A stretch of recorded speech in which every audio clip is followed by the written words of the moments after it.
nothing like the feeling of buying a new car.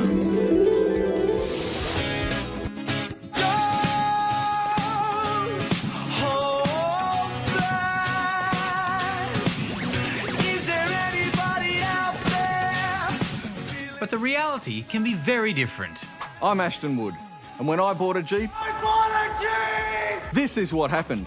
The fuel line fell off, the climate controls broke, the turbo failed, the bash plate fell off. The coolant leaked inside the vehicle. The windscreen wipers turned on intermittently. The car wouldn't start. The seatbelt tensioner broke. The coolant leaked again. The starter motor got a fault. The car wouldn't drive faster than 10 kilometres per hour. So what can you do if the car you bought has a fault? Or 21 faults.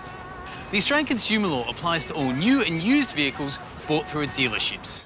What about cars bought at a private sale or auction? No. Sold!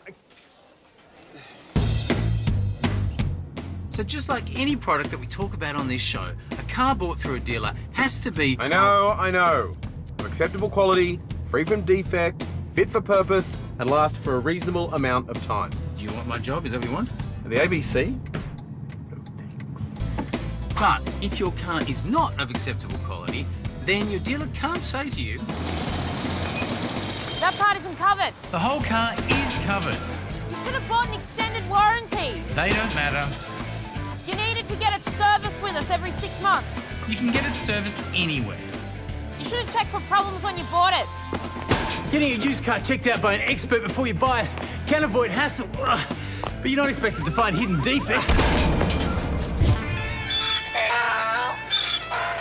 This car you sold me gets terrible horsepower. Yeah, but it's got great mileage. If your car has a minor problem, then the dealer's required to fix it within a reasonable time. But if it has a major failure, then you're entitled to a replacement or a refund. What is a major failure? It's a problem so significant that a reasonable consumer wouldn't have purchased the car had they known about it.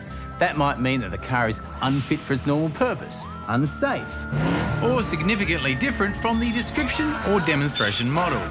You said it had Bluetooth. No, I said it had a tooth. It's more of a yellow. But getting a refund or replacement car isn't always that straightforward. The wipers activated when you turn corners. The starter motor became faulty again.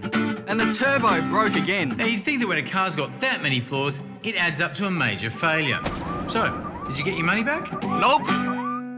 They said they'd fix most of the problems. So instead of a new car, they offered me a new battery. As well as asking Ashton to stop being mean about Jeep on Facebook and publish an apology in the Australian Financial Review, which was such a great idea, we thought we'd help him out with it. Dear Jeep, I'm sorry. I'm sorry my Jeep broke down before it even left the dealership. I'm sorry it had 21 problems. I'm sorry it had to be towed 4 times. I'm sorry I wasn't more grateful for your offer of a new battery. I'm sorry you wouldn't offer me a replacement or refund. But most of all, I'm sorry I bought a Jeep.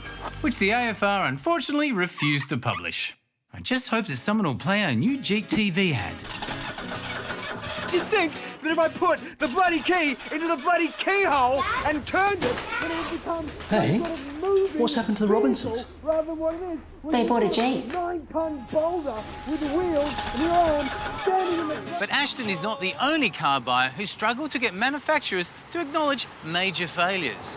I've had over 20 issues with my Holden since I purchased it in 2011, and they still refuse to refund or replace the car, or even acknowledge many of the faults. I bought a Volkswagen Polo in 2012, and despite several attempts to get it fixed, my car keeps on leaking. Instead of a new car smell, I have a damp car stench. And even if you do finally get a refund, some manufacturers make you sign a gag order so that you won't speak to the media about it. And sometimes even sell the cars on to some other sucker. Which is why Ashton and his friends have set up an organisation to argue for lemon laws in Australia, like they have in America. These laws set out how many attempts a company gets to repair a fault, or how long a car can be off the road before it's deemed a lemon. Working out how many issues it takes to make a major failure can be difficult, but it's not up to the dealer to decide. If you wouldn't have bought the car but for all the problems, no offence, hey, then you should ask for a refund or a replacement. But if you can't get a refund, then you should contact your state fair trading body. And if that doesn't work, then Ashton has another idea for you. I hereby sentence my Jeep to total destruction. Kill it!